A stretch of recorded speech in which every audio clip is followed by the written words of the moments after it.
할 거는 이제 알칼리 금속에서부터 시작이에요. 알칼리 금속이라고 하는 건 뭘 얘기를 해주는 거냐면, 체크 한번 1쪽에 속하는 금속 원소. 자, 그러니까 주기율표상에서 1쪽에 있는 애들 금속 원소를 가지고 우리는 알칼리 금속이라고 얘기를 해. 자, 지난주에 했던 이 주기율표에서 보시게 되면 1쪽이 어디야? 첫 번째 아니, 세로줄이죠. 자, 이 첫 번째 세로줄인데 이때 수소는 아니야. 수소는 금속이 아니죠. 비금속이죠. 그러니까 리튬부터 여기를 알칼리 금속이라고 얘기를 합니다. 우리 34쪽 하고 있어요. 자, 그럼 이 알칼리 금속에 리튬, 나트륨, 뭐 칼륨, 루비듐 이런 것들이 있는데, 자, 그 특징이 뭐냐?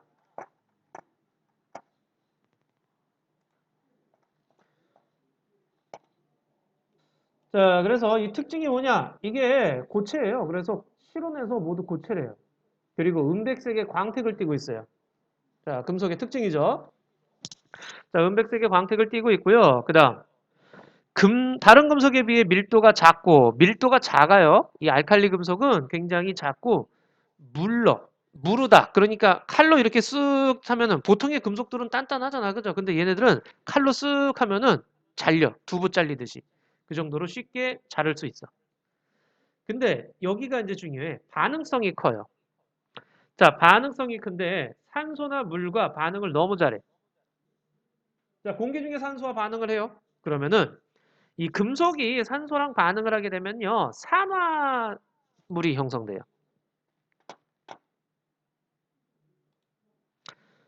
자, 산화물을 형성하게 되는데요. 자, 이때 산화물이 되면서 광택을 잃어버려요. 우리 그 산화물 그러면은요. 뭐 생각하면 되냐면 철이 녹쓰는 거. 그게 산화철 되는 거예요. 뭐 산화구리니 산화은이니 뭐 이런 식으로 금속이 산소와 결합한 걸 산화물이라고 얘기를 하게 되는데 자, 이 알칼리 금속 같은 경우에는 산소랑 굉장히 잘 반응해요. 그래가지고 산화물을 형성을 하게 되는 거야. 이런 식으로. 자, 그 다음에 이제 물과 산소, 그 다음 또 하나 물과 반응이에요. 근데 물과 딱 하고 반응을 했을 때 물에 넣어주게 되면 무슨 기체가 발생하느냐? 수소 기체가 발생을 하네. 또 하나 중요한 거, 이때 만들어진 수용액은 염기성이라는 거야. 그러니까 염기성이라는 게 뭐였어요? OH, 수용액 상태에서 OH-가 나오는 걸 염기성이라고 얘기를 해요. 자, 알칼리 금속이 물속에 녹아 들어가게 됐을 때요. 수소기체 발생하면서 그 다음에 여기 나트륨이 물에 들어가면 수산화 나트륨이 되고요. 그 다음 수소기체가 빠져나와요. 자, 이 수산화 나트륨이 Na 플러스랑 OH 마이너스 형태로 이온화되는 거야. 자, 그렇기 때문에 염기성을 띠게 돼요. 자, 중요해. 그 다음 이 반응성인데요. 이 반응성이라고 하는 거는요. 원자 번호가 클수록 반응성이 크다라고 되어 있잖아요. 그러니까 리튬보단 나트륨이 반응이 더 크고요. 나트륨보단 칼륨의 반응이 더 커요. 자, 이 반응성이 크게 나타나게 되는데, 여기 그 이름에서 딱 보여. 단면을 잘랐을 때 리튬은 광택이 어떻게 된다? 서서히 사라진다라고 돼 있죠. 그 다음에 얘는 금방 사라지고 얘는 빠르게 사라지고 그 얘기는 산소와의 반응을 칼륨 쪽으로 갈수록 더 빠르게 한다라는 그런 의미가 되는 거예요. 물에 넣었을 때 수소기체 발생한다 그랬죠? 잘 반응, 격렬히 반응, 매우 격렬히 반응. 나중에 저기 한번 유튜브 같은 데서 알칼리 금속 폭파 실험이라고 해가지고 한번 보시면 수영장 같은 데다가 이렇게 뭐 나트륨이나 리튬이나 칼륨이나 이런 거 쇳덩어리, 그러니까 금속 덩어리를 그냥 던져버려. 그럼 거기서 수소기체가 발생하면서 열 발생하면서 뻥 하고 터지는 걸 볼 수가 있어요. 그래서 폭발성이 있어. 그래서 격렬하게 반응을 한다는 거. 자, 이런 것들을 어디다 갖다 써먹고 있느냐? 리튬은 이제 전지라든가 나트륨은 이제 조명, 그 다음 칼륨은 비료 이런 것들에 쓰이고 있고요. 자, 방금 봤듯이 반응성이 매우 커요. 알칼리 금속은 반응성이 크기 때문에 공기 중에 그냥 놔두면 산소랑 쉽게 반응을 해버려가지고 성질이 변화가 나타나잖아. 그러다 보니까 걔네들을 산소나 물이랑 반응하지 않게끔 하기 위해서 이렇게 석유나 액체 파라핀에 넣어서 보관을 한다라는 거. 그런 것도 보관 방법이야. 다음 할로젠. 자, 알칼리 금속은 1쪽이에요. 1쪽. 그러니까 첫 번째 세로줄이죠. 주기율표상에서 여기에 있는 애들을 얘기를 하는 반면 지금 배울 거는 여기야. 17쪽. 18쪽 아니라 17쪽. 자, 17쪽을 우리는 할로젠 원소라고 얘기를 하는데 자, 이 할로젠 같은 경우에는요, 17쪽에 해당하는 비금속 원소예요. 아까 알칼리는 금속이었죠. 얘는 비금속이야. 플루오린, 염소, 브로민, 아이오딘 등이 있고요. 자, 그 다음 할로젠 원자 두 개가 결합한 분자로 존재합니다. 이원자 분자. Cl2, F2, Br2와 같이 원자 자체로 있는 게 아니야. 분자로 존재해. 그리고 염소의 분자가 성질을 가진 제일 작은 입자잖아. 염소의 성질을 가진 제일 작은 입자는 염소 원자 두 개가 결합된 염소 분자 Cl2 요게야.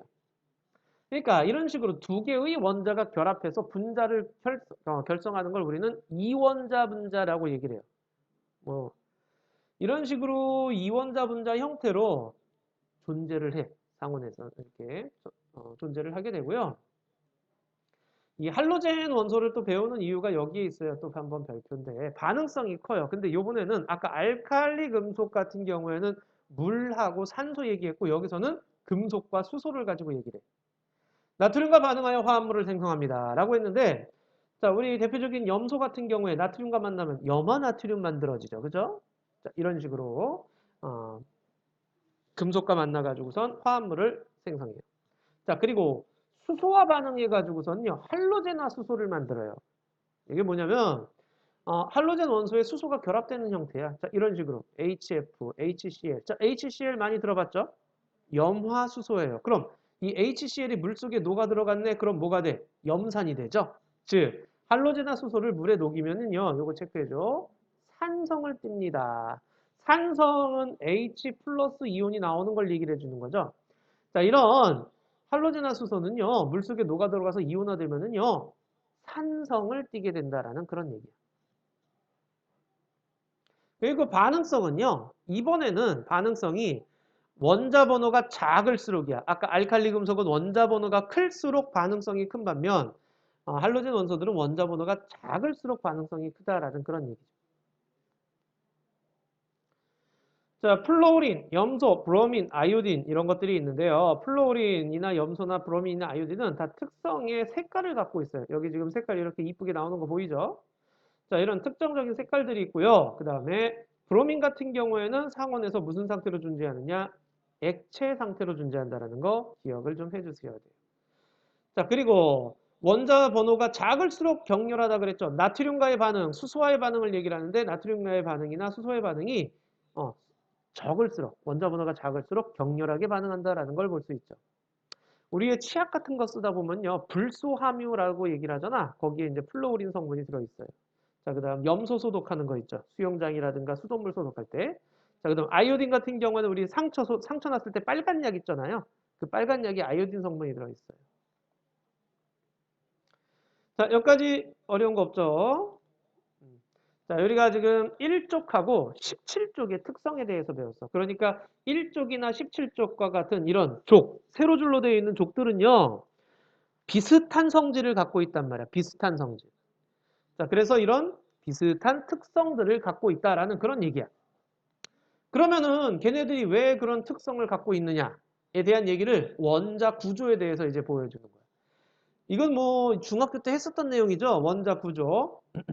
자, 원자라고 하는 거는 물질을 구성하는 제일 작은 입자를 얘기를 하는 거죠. 자, 원자는 또다시 원자핵하고 그 다음에 전자로 이루어져 있었죠. 원자핵은 또다시 양성자하고 그 다음에 중성자로 이루어져 있었죠. 원자의 모든 질량은 다 원자핵이 갖고 있다 그랬어요. 그리고 양성자는 플러스, 즉 양이온을, 양전하를 띠고 있고요. 그 다음에 전자는 마이너스, 음전하를 띠고 있었죠. 자, 그럼 여기서 이제 원자 번호라는 거는 우리 수소는 1번, 헬륨은 2번, 리튬은 3번과 같은 이런 번호를 매겨주는데 모줄리가 얘기했었죠. 원자 번호는 뭘 가지고 얘기를 했느냐? 양성자 수를 가지고 얘기하는 거야. 양성자 수를 가지고서 이게 몇 개 있느냐를 가지고 원자 번호를 결정해. 근데 원자 자체가 뭐예요? 중성이잖아요. 얘가 중성이라는 얘기는 양성자수와 똑같은 전자수를 갖고 있다는 그런 의미가 되는 거야. 그래서 원자일 때는 양성자수랑 전자수가 있다라고 얘기를 하는 거죠. 그러니까 수소는 1번이야. 1번이란 얘기는 양성자가 몇 개 있다는 뜻이냐? 한 개 있다는 얘기예요. 양성자가 한 개 있으면 그 주변에 전자는 몇 개 돌아다니고 있어? 한 개 돌아다니고 있다. 자, 리튬 3번이야. 그러면 양성자가 3개 있다는 얘기야. 그럼 그 주변의 전자는 역시 3개 돌아다니고 있어요. 라고 얘기를 하게 되는 거예요. 자, 주의할 점이 있어요. 리튬은 핵이 3개야. 이렇게 말하면 틀려. 핵 안에, 핵은 한 개야. 핵 안에 양성자가 3개라고 얘기를 해야 되는 거야. 그리고 그 주변에 돌아다니는 전자가 있는 거죠. 자, 전자는요, 우리 왜 빅뱅에서 잠깐 설명했었는데, 전자는 기본 입자예요. 그죠? 질량이 매우 매우 매우 작으네요. 그리고 원자 핵을 이루는 양성자나 중성자는 쿼크가 결합해서 되는 거였죠. 자, 원자의 모든 질량은 다 원자 핵이 갖고 있다라고 얘기를 하시면 돼요. 그만큼 질량 차이가 많이 나요. 요거는 이제 중학교 2학년 때 배웠던 내용이고, 자, 여기서 이제 중요한 거는 원자 번호가 양성자 수를 의미한다라는 거 꼭 기억해 주셔야 되고, 양성자 수랑 중성이라면 양성자 수랑 전자 수는 같다라는 것까지 기억을 해 주셔야 돼요. 자, 이제 고딩 때 배우는 걸 한번 볼게요. 자, 고딩 때는 이제 요걸 배우는데,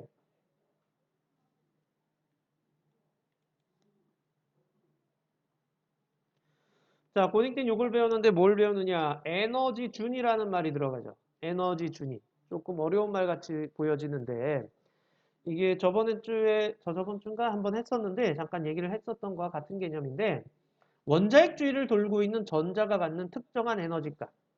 그러니까, 원자핵 주변에서 전자가 돌고 있는데, 전자가 돌면서 거기서 갖고 있는 에너지를 우리는 에너지 준위라고 얘기를 해요. 자, 기억나나 모르겠다. 핵이 있고 그 다음에 그 주변에 전자들이 이렇게 돌아다니고 있는데 전자가 이렇게 돌아다니고 있는데 전자들이 돌아다니는 뭐가 있다 그랬어? 궤도가 있다 그랬죠. 길이 있다 그랬어.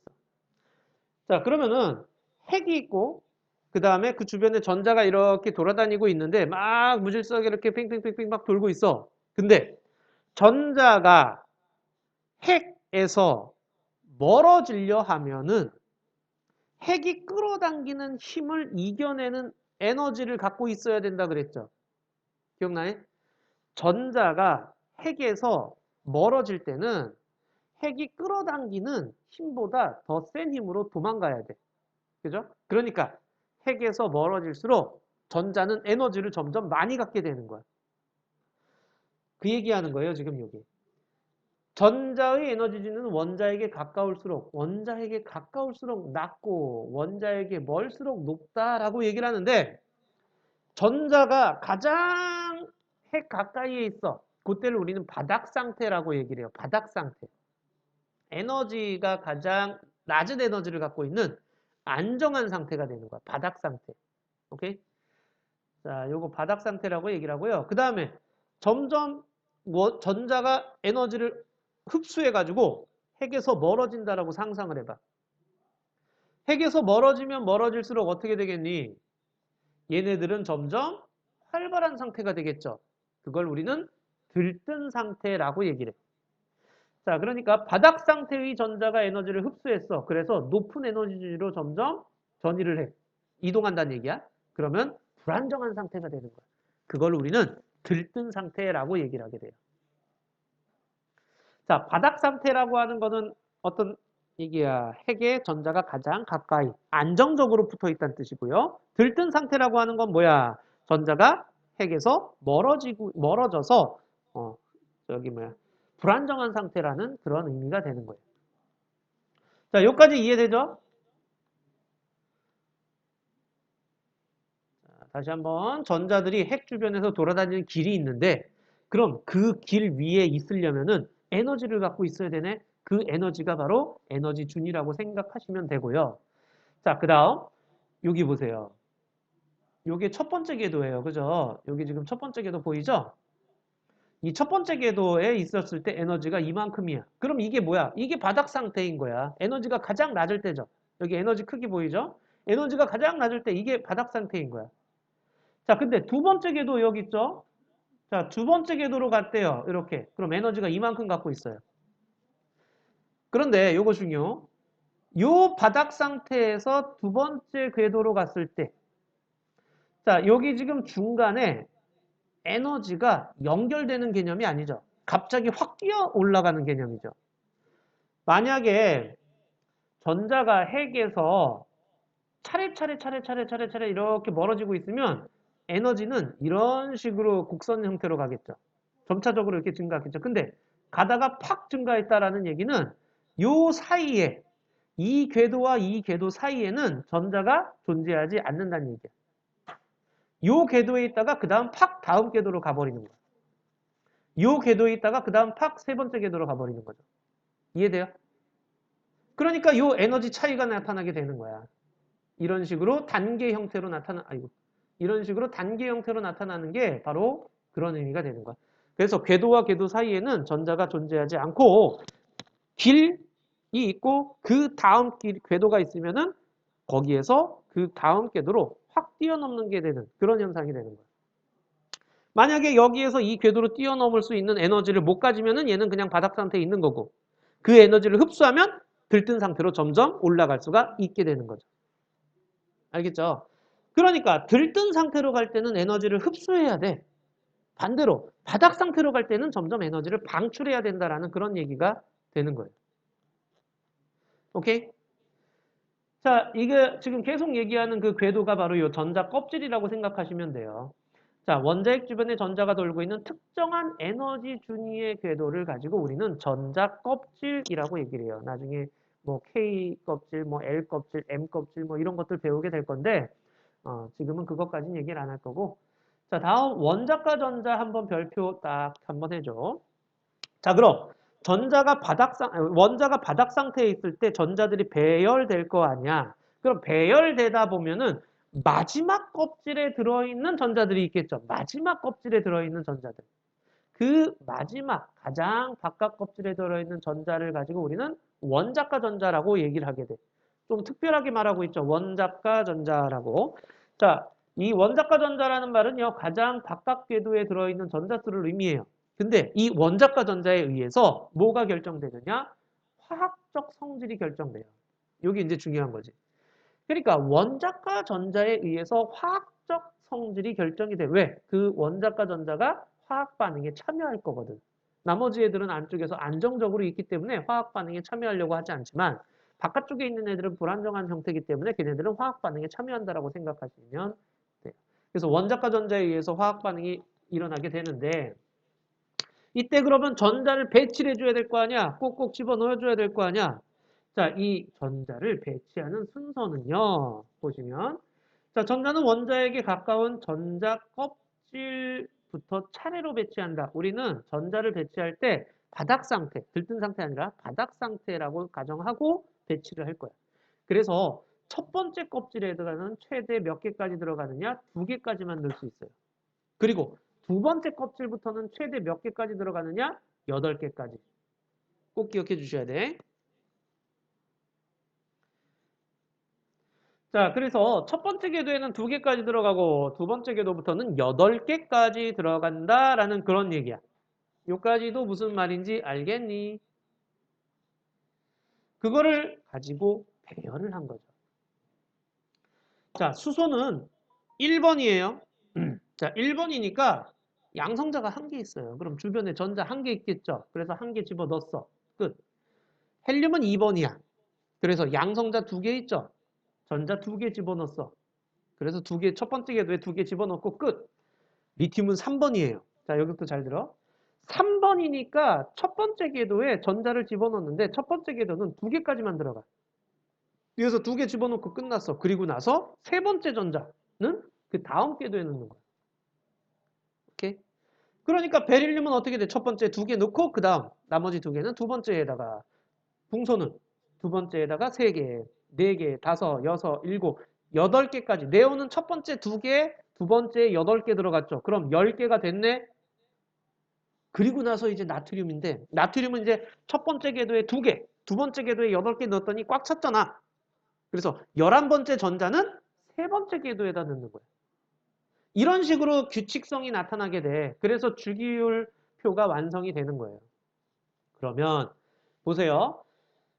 자, 이제 가로줄 주기가 의미하는 건 뭔지 알겠죠? 가로줄의 주기는 전자 껍질 수를 의미하는 거야. 껍질. 그죠? 자, 첫 번째 1주기에 있는 수소나 헬륨은 전자 껍질이 1개고요. 그 다음 2주기에 있는 애들은 전자 껍질이 2개예요. 3주기는 3개죠. 됐죠? 자, 그 다음 세로줄을 보세요. 족. 자, 이 족 애들은요. 어떤 공통점을 갖고 있느냐? 가장 바깥쪽에 전자가 똑같은 수를 갖고 있죠. 자, 그러니까 1족인 아이들은 가장 바깥쪽 궤도에 전자를 1개씩 갖고 있어요. 2족인 아이들은 2개 갖고 있는 거예요. 그죠? 13족인 아이들은 3개 갖고 있어요. 13개 아니야. 13족은 3개야. 그 다음 14족은 4, 5, 6, 7개, 8개. 이렇게 되는 거죠. 즉, 마지막 궤도에 있는 전자를 우리는 뭐라고 했느냐? 원자가 전자라고 얘기를 했죠? 원자가 전자 수가 같은 족이면 같은 수를 갖고 있는 거예요. 근데 여기 보세요. 요거 보이니? 18쪽은요 0이라고 얘기를 해요. 왜 0이라고 얘기를 하느냐? 원자과 전자 수가 0인 이유. 화학 반응에 참여하는 전자가 0이기 때문에 그래요. 자, 18쪽은 안정한 상태이기 때문에 화학 반응에 참여하는 전자 수가 0이에요. 그래요. 자, 그 다음에 그래서 주기성이 왜 나타나는지 한번 쓸 수는 있어야 돼. 원자 번호가 증가함에 따라서 화학적 성질을 결정하는 원자과 전자수가 주기적으로 변하기 때문에 이 원자과 전자수가 규칙성을 갖고 있기 때문에 주기성을 갖게 되는 거야. 그럼 같은 족인 애들끼리 왜 비슷한 성질을 갖는지 알겠죠? 원자과 전자수가 거의 같기 때문에 그렇다라는 그런 얘기예요. 됐죠? 오케이. 우리 그럼 5번, 6번 한번 해보자. 5번에 알칼리, 공통, 할로젠, 알칼리, 할로젠. 여기서 질문 있나? 틀린 거. 자, 6번에는 11번, 그 다음에 3, 1. 여기서 또 질문 있나요? 호송아.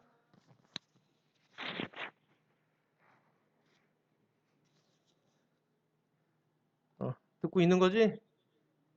제이가 네. 네. 카메라 좀 켜줘. 주호야.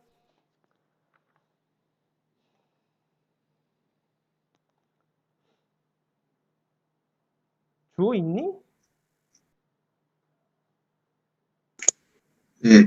어. 카메라 좀 켜줘. 자, 그 다음에 우리 알칼리 금속의 성질 한번 볼게요. 자, 알칼리 금속의 성질 해가지고 나와 있게 되는데,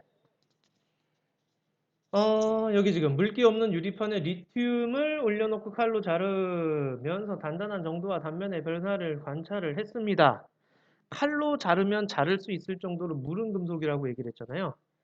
단면을 쓱 하고 잘라내면은요, 공기랑 맞닿게 되겠지. 지금 보면은, 아까 은백색이라고 했는데, 여기 지금 시꺼멓잖아, 그죠? 리튬이. 원래 색깔이 시꺼먼 게 아니라 이게 지금 어떻게 돼 있는 거야? 겉에 부분이 산소랑 만나가지고, 지금 산화되어 있는 형태야. 그래서 단면을 딱 자르면은, 여기 보이니? 자, 단면을 딱 자르면은 은백색의 광택이 딱 나타나요. 근데, 좀 지나면은 다시 이렇게 시꺼매지는 걸 볼 수가 있어요. 그게 산소랑 결합해가지고서는 반응하는 거야. 근데 나트륨이나 칼륨을 잘라보면은요, 더 빠르게 사라지는 걸 볼 수가 있어요, 광택이. 자, 그 다음. 비커에 3분의 1 정도 이렇게 넣고 페놀프탈레인 용액을 한두 방울 떨어뜨렸대요. 이 페놀프탈레인 용액은요, 이게 이제 지시약인데 여기 써있죠. 염기성일 때 붉은색을 떼요. 산성이나 중성일 때 무색인데 염기성일 때 붉은색을 떼요. 그래서 얘가 염기성이 되나 안 되나를 보는 실험을 할 때는 이 페놀프탈레인을 주로 많이 쓰게 돼. 그리고 나서 리튬 조각을 집어넣으면은요, 이게 붉게 변하는 걸 볼 수가 있어요, 이렇게. 기체가 발생하면서 붉게 변해요. 근데 칼륨 쪽으로 가면은 매우 격렬하게 반응합니다라는 그런 얘기예요. 알겠죠, 여기까지? 자, 우리 또 확인 문제 한번 해보자. 37쪽이죠. 37쪽에 확인 문제 한번 해보도록 하죠.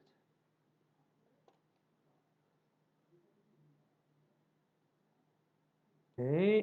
자, 다시 보자. 1번에는 OX, OX죠. 자, 2번에는 나트륨이고요. 3번에는 3번이에요. 혹시 여기서 질문 있나? 없니? 좋아요. 자, 그러면 이번에는 원자의 전자 배치와 원자과 전자라고 되어 있는데 이거 어렵지 않아, 절대로. 원자 번호는 양성자수라고 얘기를 했어. 자, 그리고 이 양성자수와 전자수는 같아요. 중성일 때. 자, 그 다음에 이 껍질에다 배치를 하는데 첫 번째 껍질에는 몇 개만? 2개만 넣어야 된다 그랬죠. 두 번째 껍질부터는 8개까지만 넣을 수 있다라고 얘기를 했었어요. 그렇게 해서 배치하면 돼. 자, 보자. 수소. 수소는 1번이야. 그럼 양성자수가 몇 개 있다는 얘기냐? 1개 있다는 얘기야. 그럼 전자도 몇 개 있어요? 1개 있다는 얘기야. 그러면 전자 배치해요. 1개 그려주면 돼요. 끝. 그죠? 그럼 주기는, 야, 주기는 뭘 얘기한다 그랬어? 껍질 수를 얘기를 한다 그랬죠. 자, 껍질 수니까 얘는 주기가 1개밖에 없네. 1주기네. 그죠?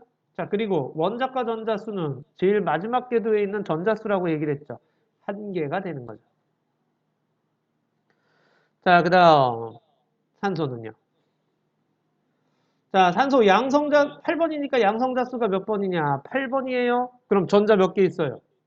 8개 있죠. 자, 이제 전자를 배치를 합니다. 첫 번째 궤도에 몇 개 들어간다고? 2개. 자, 이제 6개 남았죠. 두 번째 궤도에 6개를 그려주시면 돼요. 하나, 둘, 셋, 넷, 다섯, 여섯. 이렇게. 오케이? 자, 그러면은 주기는요. 껍질 몇 개 있어요? 2개 있죠. 2주기. 그 다음 원자과 전자요. 마지막 궤도 두 번째 껍질에 몇 개가 전자가 있어요? 6개요. 그래서 원자과 전자 수는 6 이렇게 쓰는 거예요. 할 수 있겠죠? 자, 한번 네온하고 마그네슘 염소도 해보도록 하자.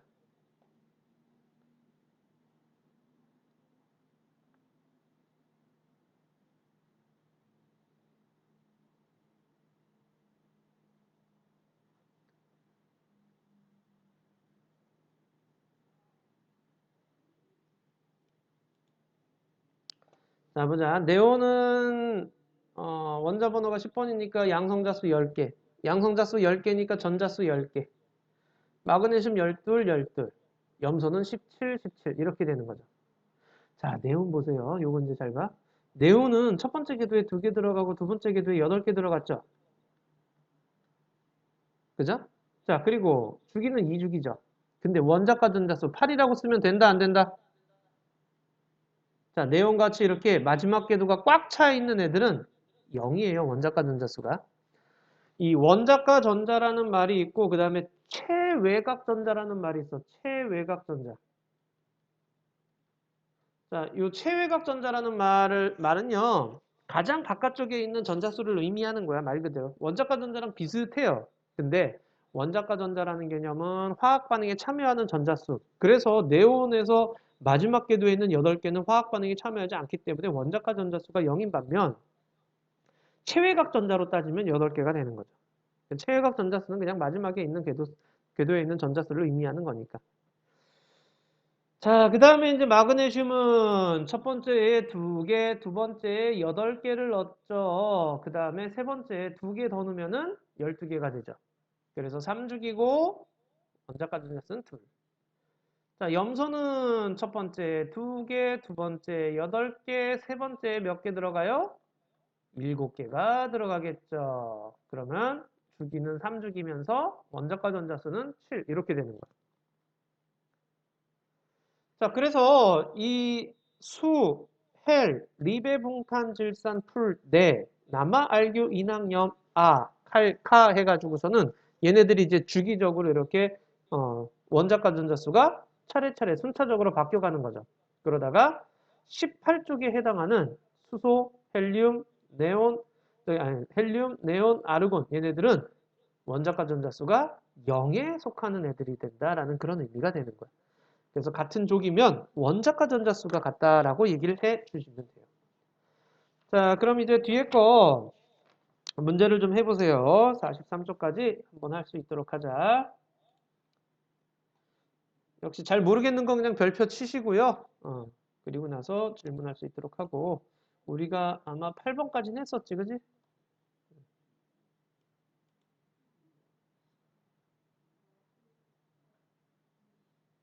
자, 자, 9번에는 1번 할로젠이다 그랬는데 할로젠이 아니라 알칼리 금속이죠. 자, 10번에는 3번이에요. 기억, 니은은 맞고요.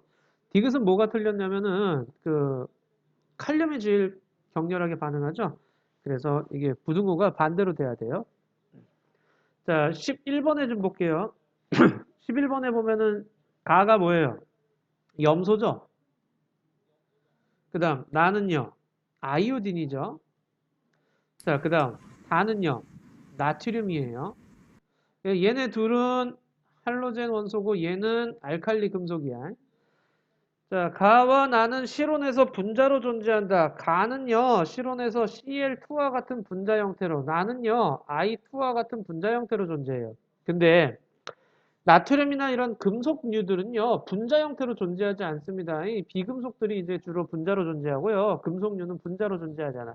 분자라고 하는 거는 성질을 가지고 있는 제일 작은 입자라고 얘기를 했잖아요. 근데 이 금속 같은 경우에는 원소들이 쭉 연결돼 있어야지만이 자기의 성질을 갖는다. 그래서 금속류들은 분자라는 개념이 아니에요. 자, 그 다음에 나와 다는 같은 족이다. 나와 다는 다는 1족이고 나는 17족이야. 그래서 이건 틀렸어.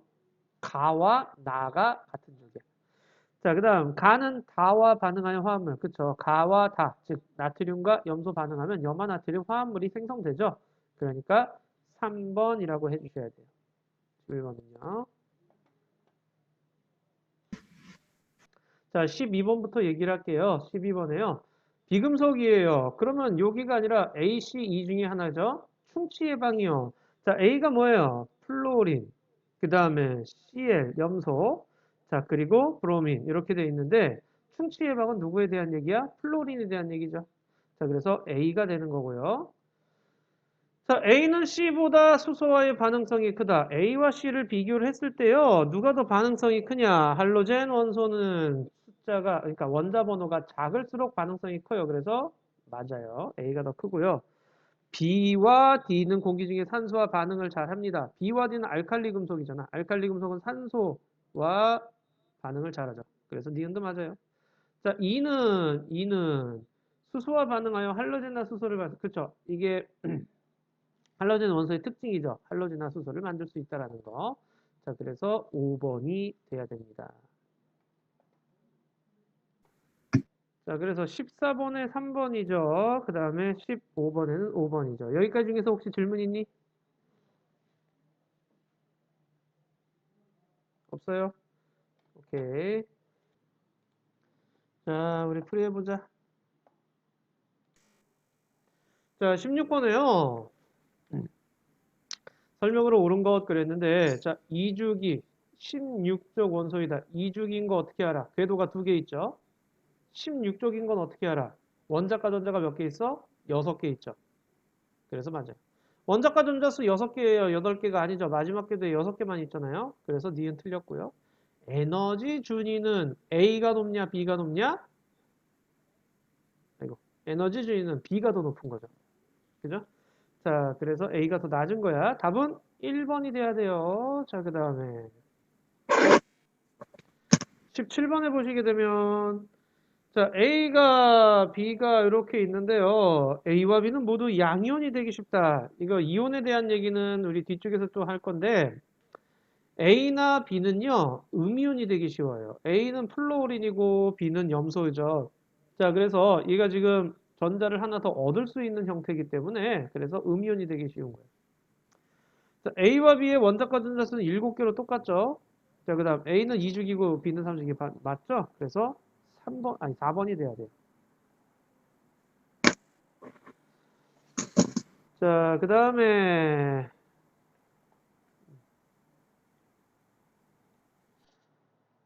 18번에 보시게 되면 18번에요. 어, A는 리튬이죠. 그다음 B는 나트륨이고 C는 염소예요.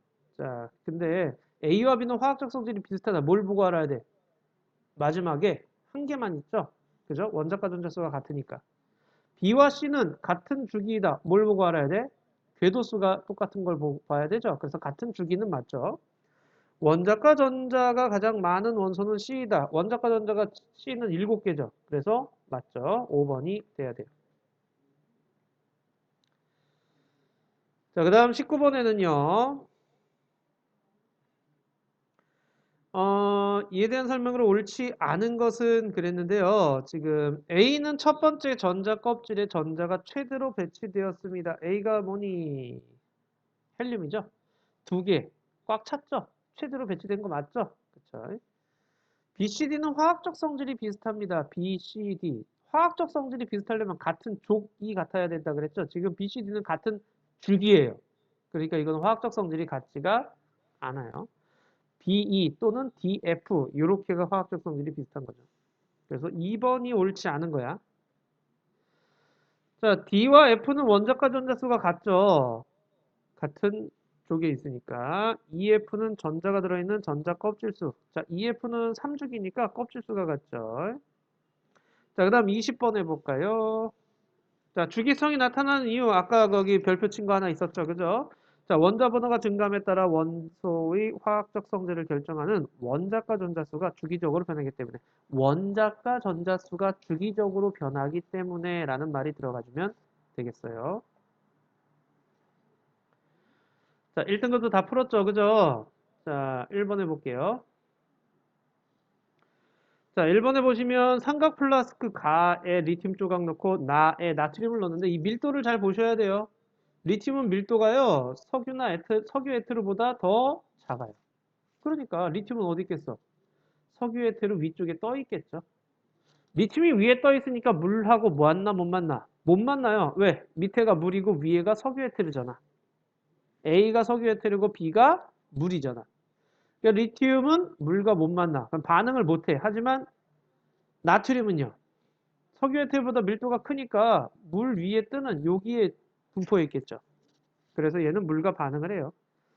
옳지 않은 거네요. 자, 그렇다면 누가 옳지 않느냐? 4번에 가와 나에서 B는 모두 붉은색으로 변합니다. 라고 했는데 가와 나에서 붉은색으로 변하는 애는요. 나만 변하죠. 왜냐면 가는 물과 리튬이 만나지 못했으니까 변하지가 않아요. 붉게 변하는 이유는 뭐라 그랬어? 페놀프탈레인 용액 때문이라 그랬죠. 여기 지금 페놀프탈레인을 섞인 물이에요. 자, 그 다음 2번에 자, 옳은 것 그랬는데 반응성은 플로린이 가장 크다. 뭘 보고 알아야 돼? 수소의 반응성 보면 되죠? 플로린이 가장 크죠. 할로젠의 수소와 반응하며 생성된 물질은 할로젠화 수소죠. 자, 근데 그거는 물에 녹아서 염기성이 아니라 뭘 띈다고? 산성을 띠죠, 산성. 그죠? 그래서 틀렸어요. 디귿은 실온에서 액체 상태로 존재하는 애. 실온에서 액체 상태로 존재하는 애 누구밖에 없어요? 브로민밖에 없어요. 그래서 틀렸죠. 기억만 맞아요. 자, 다음 3번은, 자, 3번 같은 경우에는 가에서 원자핵에